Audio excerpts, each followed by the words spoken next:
Hello, everybody, and welcome to episode 8 of FFS.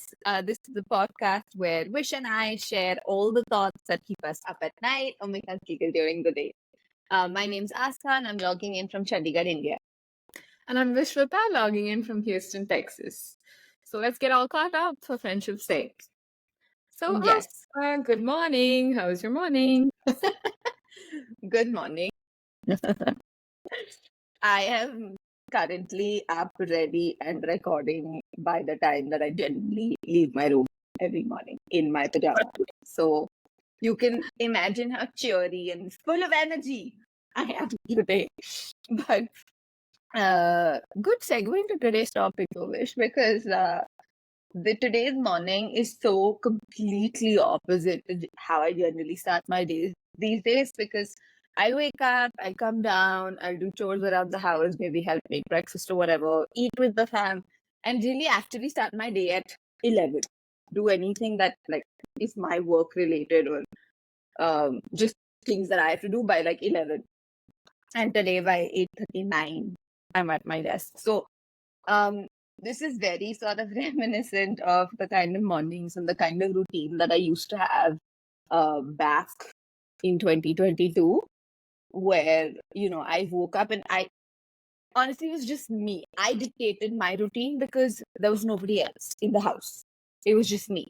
And it's not gonna lie, I miss those mornings. Sometimes this is back in Evanston, back in America, when we were studying at Northwestern.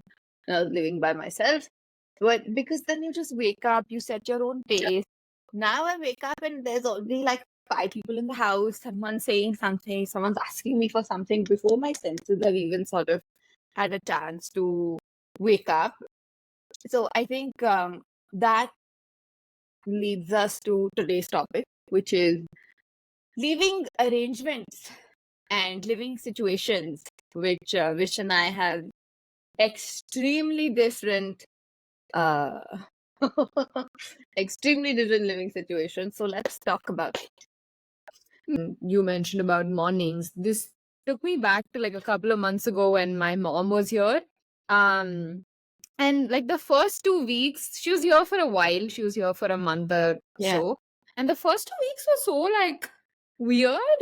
And I think like it took me a little of getting used to, and then it was a learning curve for her as well, because I would wake up and I was so used to just like getting ready and leaving, right? Like I'm not a morning person at all. So I don't do anything in the morning, no journaling, no yoga, nothing.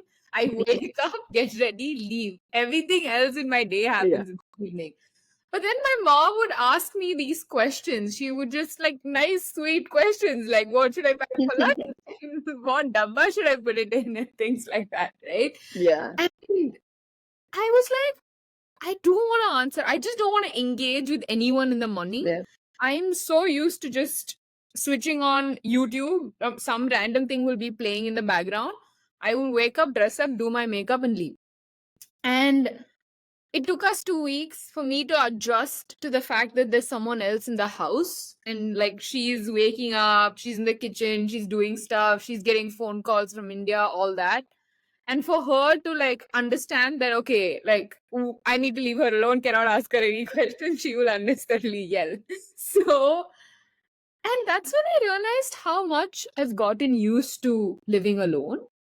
And that's, I guess it's been a while since I've been living alone. It's probably like maybe the third or 3.5 years since I started living by myself. Sometimes by choice, sometimes not. But so I think that is something I would love to talk about. Just living alone and like how that makes a huge difference in your daily routine, the way you keep in touch with your friends, the way you make decisions about like everyday mundane things, right? You're just for me, it's been a process of self-discovery in some ways. 100%. It's like, 100%. yeah, and I don't know. I mean, there are days when this happens subconsciously where I'm just watching something and laughing out loud. And there are days when, like I'm just crying my heart out. And there's some freedom in knowing that this is my space and it's a safe space Yeah. and I'm not answerable to anyone for anything. Of course, there Yeah. are cons to this where you're sitting and crying and nobody's there to, like, even check on you. But it is so nice. And even small things like I can just leave my clothes in my dryer. I can leave Yeah. Oh in my my God. bed Yes. and fold the next day, right? Yeah. I can it's okay if, I don't do the dishes right away. Um Yeah. because I think more often than not, you do it because you don't want to be an inconvenience to someone else. Of course, there's cleanliness and hygiene and all of that. But Okay. like if I'm living with someone else, I'd be like 10x more conscious of that. So Yeah. I think like small perks like this make all the difference. For sure. Absolutely. That said, there's always, like loneliness that comes with it, right? Yeah. So Yeah. there are so many days where, like I come back home and I just lie down on my couch, switch on my TV, like watch something, and then I won't be able to like focus on it. Simply because there's I just go into my thoughts, or I just pick up my phone, or so. But then I've realized whenever I have someone over, or I go to a friend's house and we're watching something, I enjoy the show or the movie like so much more because I'm more focused, because it becomes a collective watching Yeah. experience. And that's one thing I truly miss Yeah. from my days of living with roommates. Yeah. So I mean, we try watch partying and all that, but it's never the same. Like you Not the crave same. that like physical presence that, For sure. yeah, your mind and your body like just gets used to human warmth. Absolutely. And I think it depends on the day you've had, right? When that you want to come, maybe so there are days that you've had a really hectic day and you love coming back to the silence, to the Yeah. solitude that you have. You can choose not to make dinner if you don't feel like it. It's just you can decide. And then of course there are days where you're like, oh, I wish I could, go meet someone, or, have somebody waiting for me at home, or eat Mhm. dinner with someone, etc. Um, okay, so that brings me to the second phase of living by yourself, right? Which is when you're living with a roommate, where each of you has your own space, you have your own rooms, and then there's like a common shared area. You've done a bunch of that, so what's that experience been like? Well, yeah, I've done a bunch of that. You know what? I was counting yesterday, and this is my 11th move when I moved here. And just letting you know that I've never moved as a child. So all 11 moves are moves by myself after I started undergrad. And this is, I think, my ninth house. Because in between, I lived with my parents during COVID and then Yeah. lived with some family. But yeah. So I was like, and it's funny because now I've gotten used to moving. I know how to move. And because my parents have never moved, they never Yeah. understand the pain of moving. But I think, yeah, so that means I've also lived with a bunch of different people, in a bunch of different like arrangements, from sharing rooms to sharing houses. It's Oh, so different, sorry. right? I think, you know what, like I've always believed in the idea that either you have to be really good friends with someone to be a good roommate, or it has to be a very like, me being your roommate is the only relationship I have with you. Yeah. Right? So Mm. you stay in your room, I stay in my room. We talk when we meet in the living room. Otherwise, we're just, people who live in the same house. It's always a problem when it's something in between, where it's like kind of a friendship, but also it's a little strained because, most of the conflicts arise because there's so much more you have to do to manage a house. There's like bills that you have to pay, there's one fridge that you have to share. So all these things lead to conflicts. Yeah. And of course, I guess like as with experience, you get better at it. But that's where the problem arises when the relationship with your roommate is somewhere in between, where you're like Yeah. trying to be a good roommate, but you're also trying to be a friend, but you're not either. Yeah. So I think like you living with a roommate can be a heaven of an experience depending on that person and your relationship with them. It could also be hell.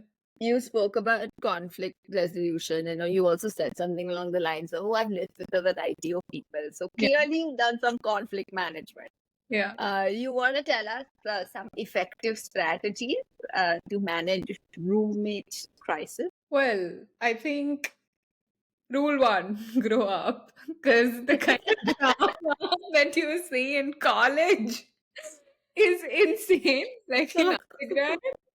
I mean, I did some conflict management, but yeah, now it's just a nice dramatic story to tell, I guess. It's funny, like we had conflicts that, like uh that kind of made it to our classroom, and the whole class was in Fun like stuff. two groups.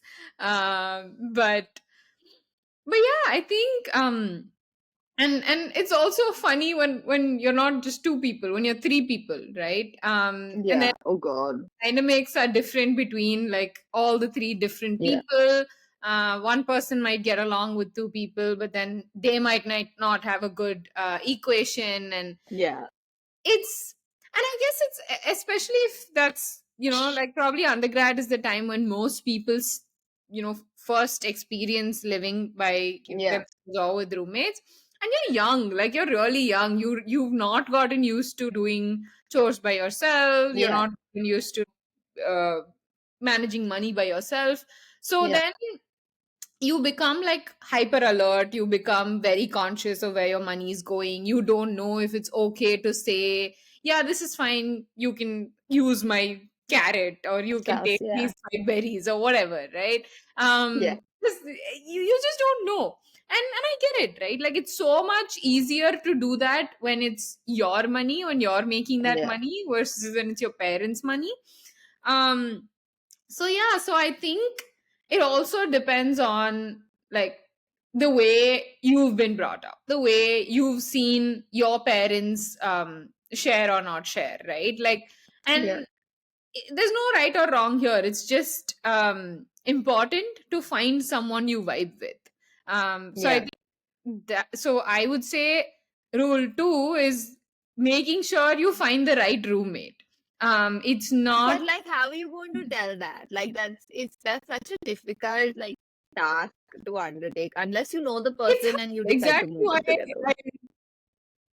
exactly, right? Exactly. So that's the whole point. That's exactly why I've made mistakes, and that's why I have stories to tell. But so I would say, I mean, at this point, I feel like it's fine. It's part of growing up. I don't want to go back and change anything at all. Yeah.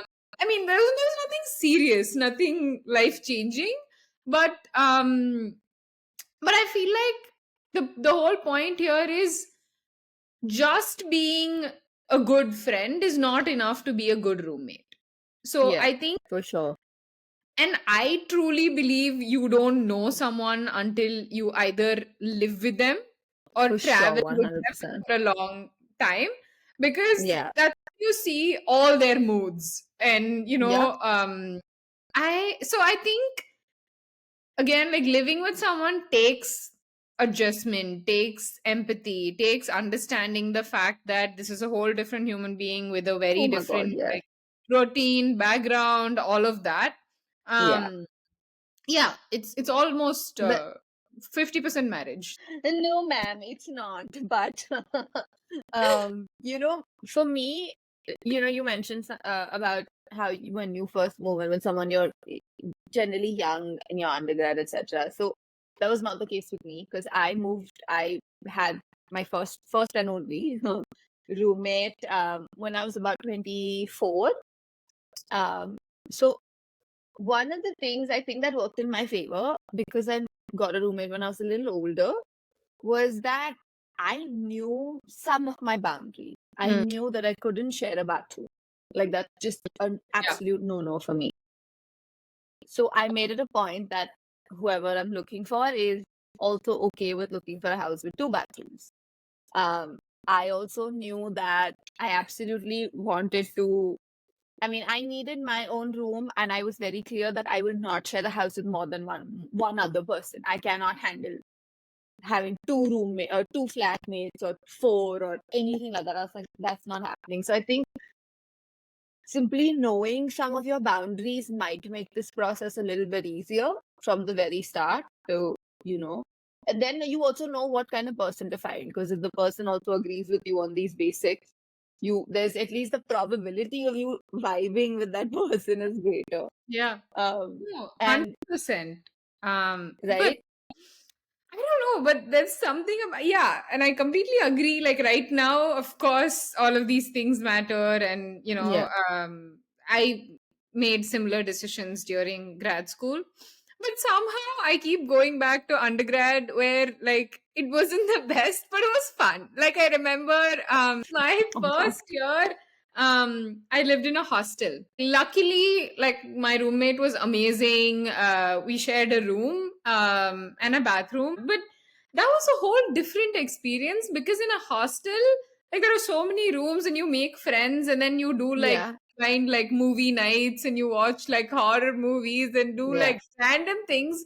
Looking back, it was fun. Like there were parts of it that I don't think I can relive anywhere else. Yeah. When you're so young and when you have come out of home, it's nice to be in that like structured atmosphere around other kids or You going to still have some form of experience. community. You still Yeah, have some sort of form of collective communal activities and stuff yeah, like that. I'm sure that has its own sort of perks and stuff. But one of the by products of, or rather, one of the implied things of living by yourself is also the fact that you live away from family.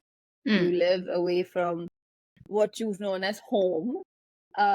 And that can be good and bad. I think we've already touched upon the fact that there's a certain amount of loneliness versus the freedom that comes with it. But the loneliness or the homesickness part of it is the other side of the coin, which is, let's be honest, not great. So how do you generally deal with that? Well, controversial opinion, but I don't think I get homesick very often. Yes, there are days that I've called my mom and cried.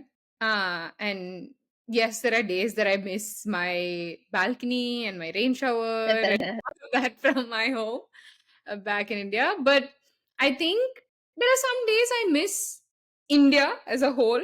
I'm just like, I want to Yeah. be in India. But I feel like I don't get homesick as much because one, I guess I've gotten used to maintaining connections differently, right? It's my Yeah. 8th year living away from family, living away from home.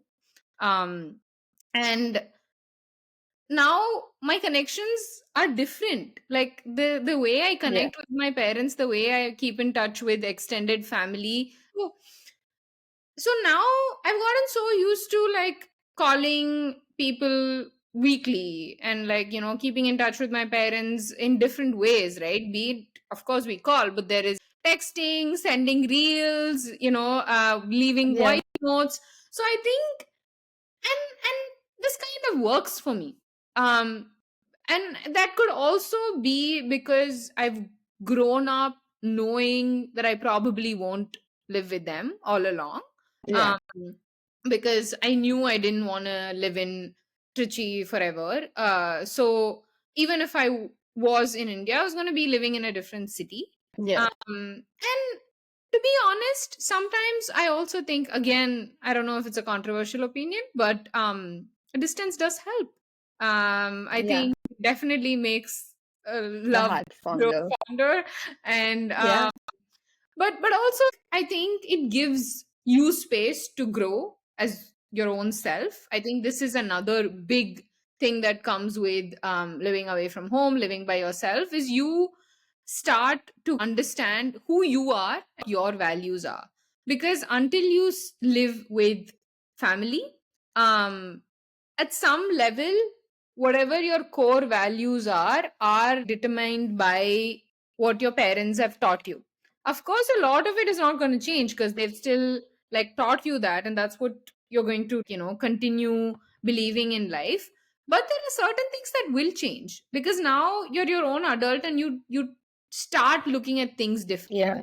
right? So like a simple thing would be when I had my first ever like house help in my house after moving out, right? So when the relationship that I built with her was different from the relationship my Yeah. mom had with her house helps at So her house.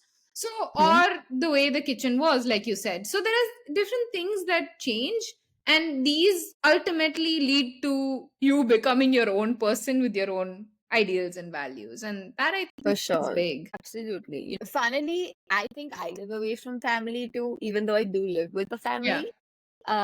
Simply because I live away from my Yeah. parents, from my friends. Um, I think for me, homesickness comes a lot more from the connections that I share that are not with me right now. Mm-hmm. Like, just being able to grab my friend to go get a cup of coffee after a bad day, or being able to sit with my parents and have a drink at the end of the week. It's those moments and those things that we do that I miss a lot more than missing any physical space or any physical, thing. Like, I love Bombay. I've grown up there. I've literally left it only twice, and I really did think I'd live there for the rest of my life because it's Bombay. I love Bombay. But I left. And the thing is, as much as that is home for me, I don't miss Bombay as a city. I miss what it holds for me. Mm-hmm. It's the people and the places or the things that we get to do together. So I think it just when you move away from what you have known as family or what you have known as home, along with having to build like new relationships, new routines, etc. I feel like there's also a little bit of a culture shock where whether it's about moving from a small town to a big city. Actually, you and I have done the exact opposite. You moved from a small town to a big city, and I've done the exact opposite. But in both cases, I feel like there's a certain amount of culture shock where you learn how different things are, the way things are done, the way things are perceived, all of that changes. So, and that again then leads to more growth because you learn, you adapt, you grow, you learn how to manage your emotions and your opinions about Oh, certain things. Your opinions even change. yeah, of course. One, opinions changing, but also the emotional independence and growth you get, right? Like what you mentioned, Yeah, it's a huge privilege, and now I, understand that to be able to call a friend and say, "Let's go get coffee." That's not at all, it's not easy. Yeah, and we had that when we were in grad school, and it usually is there when you're in college. Yeah, But you know I don't have that right now. I do have friends here, but very different because people have different routines, and like yeah, completely adult friendships are different. um yeah, but absolutely. I think at some level, not having that, not having family, not having someone you can mindlessly rely on, fosters emotional independence, like teaches you ways in which you, because there are situations you can't help it that you have bad days, Yeah, and then you come back home. How do you deal with it, right? Like you have to figure means to sit yourself down, be comfortable with your own thoughts, and figure what works for you.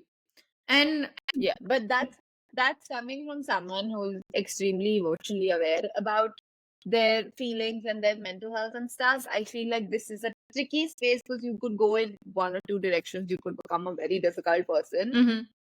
or you could become a very emotionally mature person. There's like two very polar ends that you could go through. Yeah, I mean, I guess it leads to independence in some way or the other. Making it Yeah, as conducive for yourself is up to you. But Yeah. me, I feel like as much as I crib about, not being around my friends, this has just given me so much time to just sit with my thoughts, however uncomfortable they are. I also feel like when you're, because you're, I mean, our way of maintaining relationship, even with each other, Mm, is very verbal, right? mm. So I feel like you get better at articulating your thoughts and actually being able to analyze, okay, this is what I'm feeling and this is what I want to convey. Because you don't have that option of throwing a tantrum Yeah, and expecting someone to understand what you're feeling.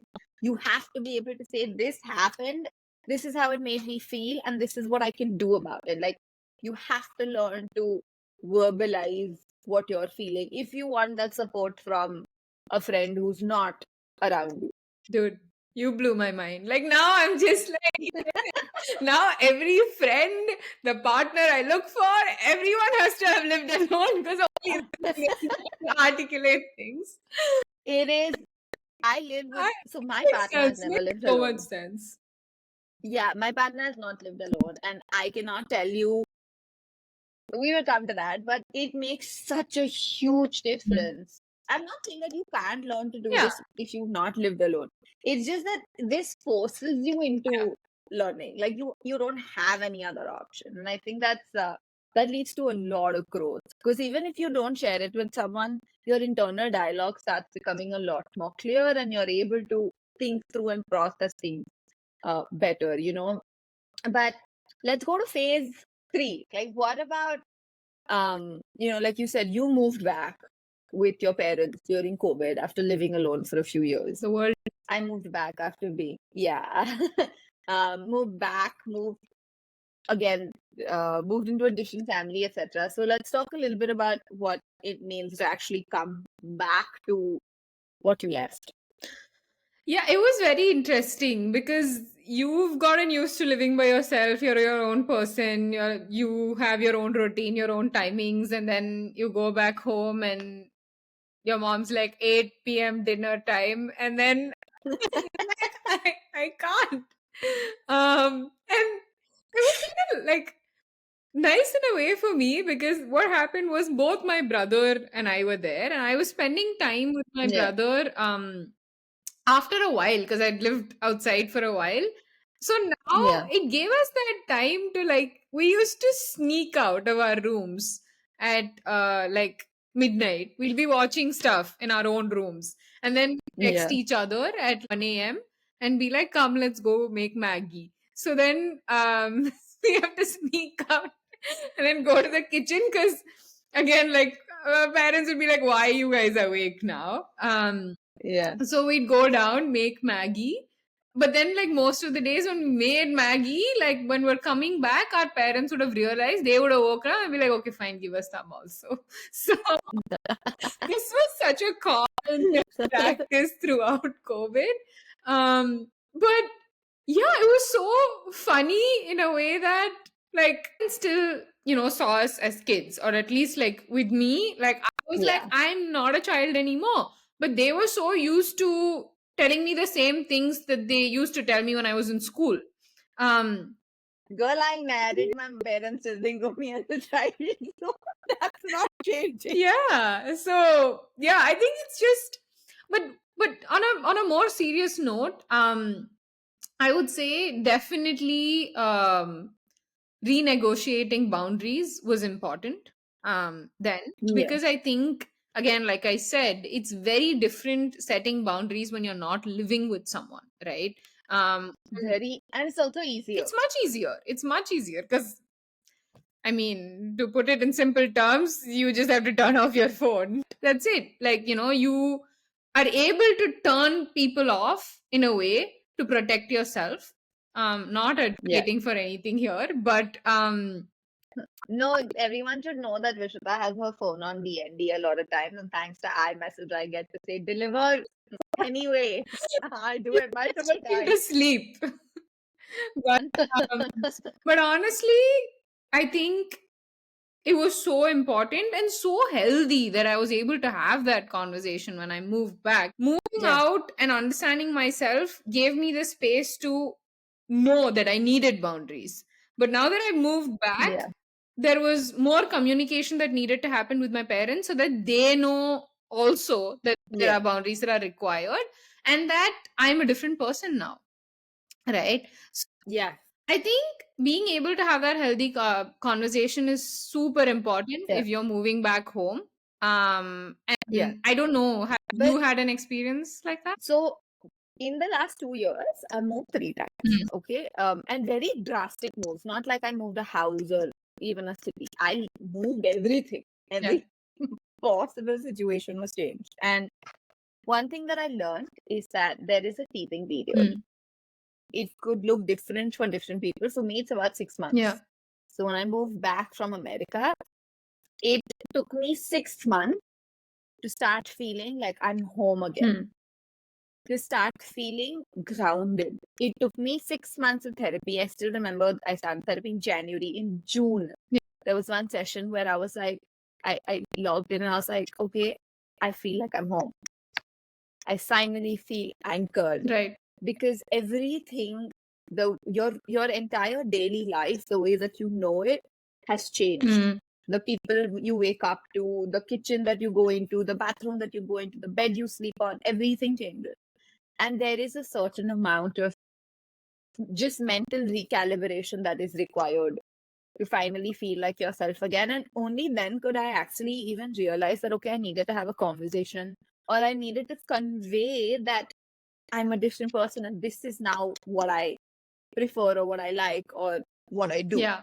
Until then, I was just feeling so out of it for 6 months that I was snappy, I was moody. I just didn't understand what is happening with me. Yeah. And the same thing happened to me. And the thing is, it's that teething period now is easy, at least for me, was much easier when I moved to live by my, and it's been the most difficult to live to move after getting married. Because again, I changed the city I was in, I changed the kind of environment I was in. And the thing is, see, with your parents, it's a lot easier to have the tough conversations Mm. because they've known you for all your life. And there's this certain comfort or there's this little room for saying something that they might not like Yeah. and they won't take it badly. Yeah. I have very, very lovely in-laws, but they don't know me since 26 years. So And the you way don't that know I them can have either. those conversations, I don't know them either. So I think just figuring how, and there's a lot of personal growth involved in Yeah. moving back home as well. Just the way that you become, I think you become a lot more empathetic, you become a lot more cooperative, you become a lot more uh, conscious even of other people's boundaries. You start understanding that, okay, the way my boundaries shouldn't be crossed. You start recognizing what these Yeah. boundaries are. So that but the thing is that teething period is really tough. Yeah. And you want to give yourself empathy and grace in those 6 months. And until you stop feeling like I don't know what the hell is going on with me. But tell me more about how it was when you had to move in with the family, of course, but with Vaibhav, like just to have to live with a partner. And like, please talk about finances because I know that was a topic. But how was it like starting to, especially after having dated someone for so long, having done long distance, and then finally like moving with Yeah, that person, having to live every day with them? yeah, yeah. I'm glad you mentioned it because I think it's a huge part of the story, which is the fact that we've been in long distance for about 4.5 years before we got to live together. And I mean, I don't like we didn't even live in the same city, so it's not like we were used to meeting. And one of the like I thought it'd be great, like we finally get to be together and we don't have to struggle to meet and to talk and stuff. But I kid you not, we used to talk a lot more when we were in long distance, in the sense of like deep, in-depth conversations about, important things that, things that are more serious in nature. And even today, if I am traveling or if he's traveling, we will make it a point to speak at length. Mm. But what happens when you're living together is you're like, oh, this person's here only. Nah, I'll talk to them in Yeah. 10 minutes. I'll talk to them in 15 minutes. So for us, it was really, really tough to.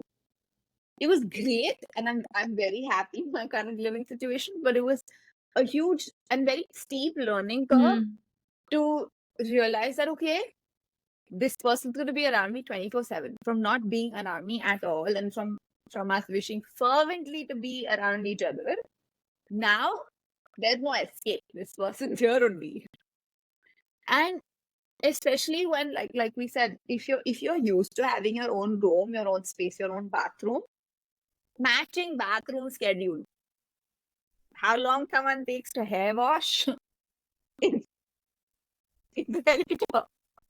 So one of the funniest things that happens, whenever say I have to wake up and leave, and say both of us have to go and we have to leave at 10 in the morning, my brain is used to calculating I need an hour and a half, which means I have to be up by 8:30 to leave the house by 10. So my brain sort of forgot to factor in that the fact that there's another person who I have to account for. And it took us so long to realize that. And then what happened is we started snapping at each other. You're not ready. You're not ready. But we didn't realize that our routines needed to be blended together. It's not enough to just know the other person's routine.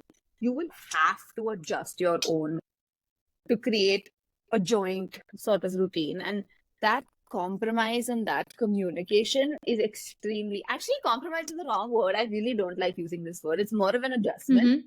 I feel like compromise has such a negative tonality to it. But that adjustment is really, really important, and finding that harmony in your daily, like even so something as simple as okay, how do you wake up? Do you wake up and are you one of those people that just gets up and is out and about and or you're somebody who needs to be in bed for 20 minutes before waking up?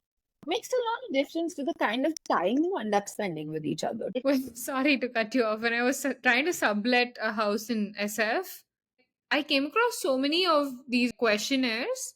And it's normal to ask certain like questions to start with, Yeah. right? But there were some in-depth questionnaires with questions like this, like what is your morning routine? When do you wake up? I mean, some of it felt like a stretch for me because it's like it's still a roommate situation. You are a person who's gonna have your own room and bathroom, but then it was interesting that people care so much, and I'm sure these people are also people who are like thinking about it more of a long-term thing. But yeah, like it's for me, one of the most difficult things was that generally when I wake up, I'm okay to leave the bed in 10 minutes. But now what started happening is I wake up and I see where I'm still sleeping. And it kills my motivation to get out of bed. And so getting out of bed takes me a lot longer. He's not doing anything. He's quietly sleeping. So these things, I think it's such I think the important thing is to remember that it's a learning curve. And that it's not going to be smooth sailing from the first day. And even with your partner, there are certain boundaries you need to set. There are times where I'll just say, listen, I need the room. I need this to be my space for now. And he's allowed to do the same. And even space management. So both of us, if you look at our sides of the room, or simply if you look at both of our side tables, my side table will have a photo frame, it'll have a candle, it'll have a charger, it'll have, a hand cream, it'll have like 3-4 knick-knack things. His side will have one cord and one pair of earphones. That's all. And to me, I am trying to be more. I'm not the most organized person in the sense of I don't like to put things in piles. But he's a hyper meticulous, organized person. Like, firstly, he has very few things. I have a lot of things. And reconciling that is tougher than it looks. But just space management for us has become a thing. Like, I have to be really conscious about not leaving things here and there because I know that's not the way he likes his space. But in the bid to make it like the space that he likes, I am tamping down how I want my space to be, and that's creating even more internal conflict and making me feel like this is not my space. So coming to going through that whole cycle to finally feel and create and build a place that is yours as a couple. Like being a couple is like being a whole new person. And that's in addition to being who you are. Yeah. And I know you said about finances because yes, that was huge. Um, I didn't realize that people have different financial philosophies until I actually started sharing my Yeah. finances with someone. I was very well aware. These are things you don't think about, right? Like until you're there. Yeah, But and the thing is, I guess you know Yeah. that okay, I manage my finances like this, and this person may manage it differently. But it's not something that concerns Yeah. you. You're like, do what you want, it's your money. But when you have to start doing it together, where their money affects you, your money affects them, it's so difficult. I didn't even know what my financial philosophy was because I was like, this is how it always Yeah. happens. Like, what philosophy? Because that's what I've learned and been taught. So, even trying to look at money, and we were told so often that women should be financially independent. You should go have your own money. You should do this. There's so much focus on building your own financial security that, at least for me, I got hyper independent about it. It got very difficult for me to think as a teen and to actually be like, okay, this is shared. It's okay if I take a little from his pool. I've always been very okay if he has to take from my pool. Yeah. That's okay. If I have to pay, I have no problem. But it was so difficult for me to start thinking as a we as compared to an I. Because it's one thing to simply share some aspects of your financial life, like pay one dinner, you pay one dinner, I pay kind of thing. And it's completely different to be like, okay, we have to save and invest and build wealth together. So it was a very, very, very complicated understanding for me, and I'm still not 100% there, but I've gotten better. And these are things you can't know until you're actually in the situation. Like, nothing can prepare you for it. So, I think it's just you really need to know how to communicate. It is so important, internally and externally, I think.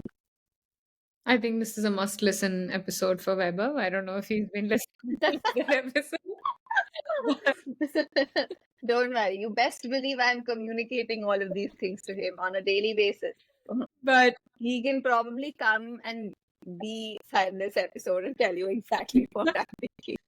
so I think I just want to like touch upon something before we wrap it up. I think the one thing that we didn't really talk about is living in like different cultures.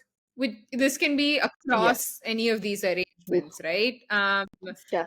With someone who comes from a different, could be religion, culture, ethnicity, Yeah. or just you living in a completely new country with a very different community. I Yeah. think we did talk a little about culture shocks, but it's of course a lot more when you're living with someone who comes from a completely different Yeah. culture. No, I Yeah. mean, like, for me, I think I've lived with people who don't speak my language, who for example eat meat, and I'm vegetarian, so like sharing the fridge and things like that. I was in fact like not sure when I was moving in, but I was kind of open to it.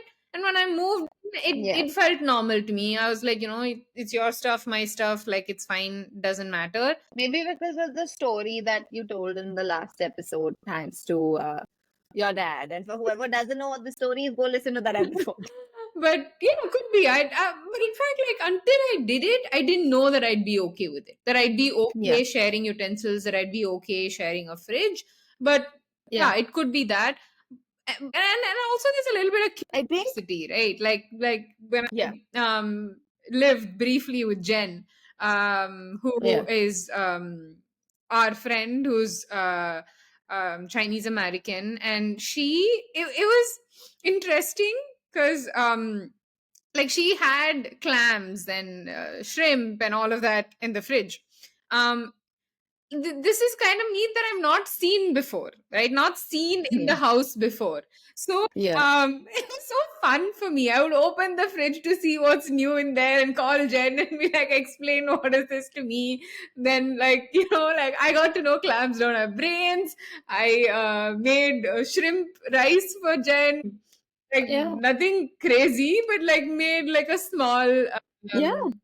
batch of I shrimp think, rice for her. But like that felt like an achievement for me for some reason, because like I've never done that, and being able to do that and knowing that, like I love this person and I'm just doing something for them, none of this really yeah. mattered, right? Like, yeah, I Yeah. I probably think, didn't touch it with my hand. yeah. I don't know if I'd Yeah. be comfortable, but it just felt nice. And like we would make her kind of food, we would make my kind of food, we would have dinners together, there was so Yeah. much of cultural exchange that happened.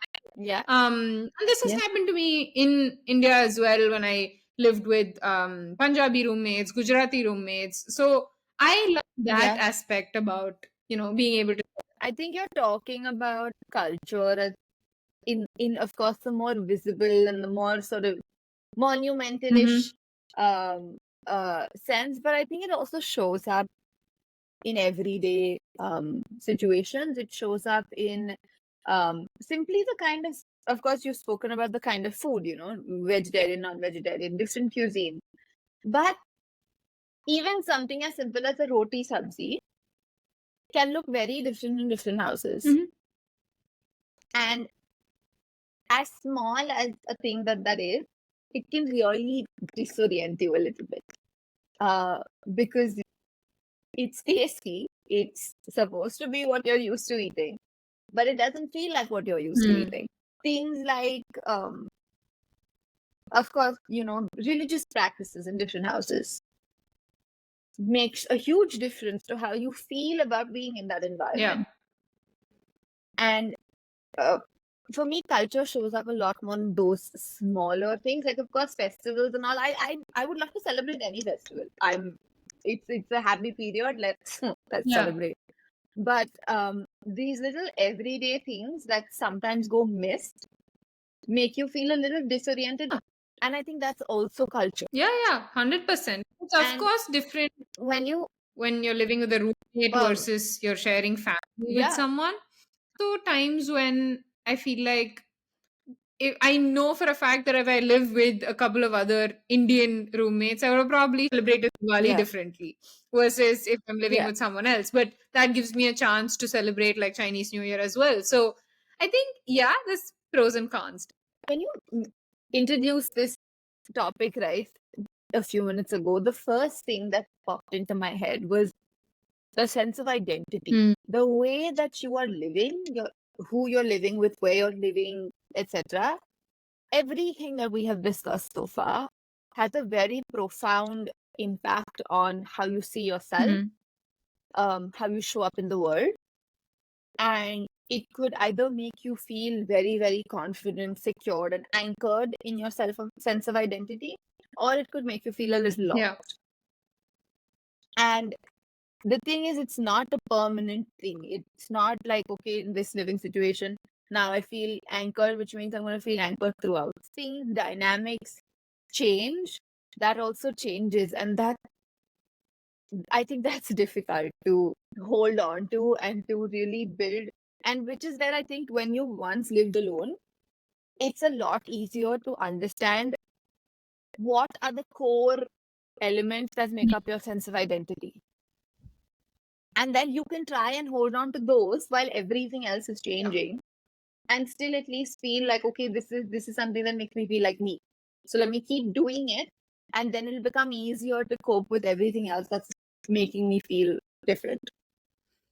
Yeah, that makes sense. I mean, I Right? think the thing with self identity is, what I've realized recently is, you have to hold on to it to feel grounded and rooted, but you cannot hold on to it too tight. Too tightly. Cannot you cannot create this image of self identity when you're like 18 and think that's you for the rest of your Yeah, life, right? for sure. So it's constantly going to evolve, and you have to give it space to evolve. There's always problems Absolutely. when there's friction caused when you know you need to change to adapt to a certain situation, but you are like not sure of letting go of this sense of self. So yeah. Absolutely. I think that's why I said the word core, because one of the things that happened with me last year was so all my life I have been very into reading historical fiction. You ask me to read, that's the genre I'm reading. Come last year, my therapist would ask me the same question, saying, what's the core thing that'll make you feel like this? And I said, I feel like I've lost touch with my hobbies. So she's like, oh, why don't you pick up a book? And funnily, the only books that I could read at that time were those, romance fiction novels that absolutely need you to use no brain. Those. And it rattled me because I'm like, what am I reading? Yeah. And then I realized that, okay, the core idea that I was behind was not reading historical fiction. It was just reading because for me, that's always been a form of escape, a form of just, getting out of my head. So change, evolve as much as you can, because that's great for you. But that little center of who you are, I think, is good to hold on to. Yeah.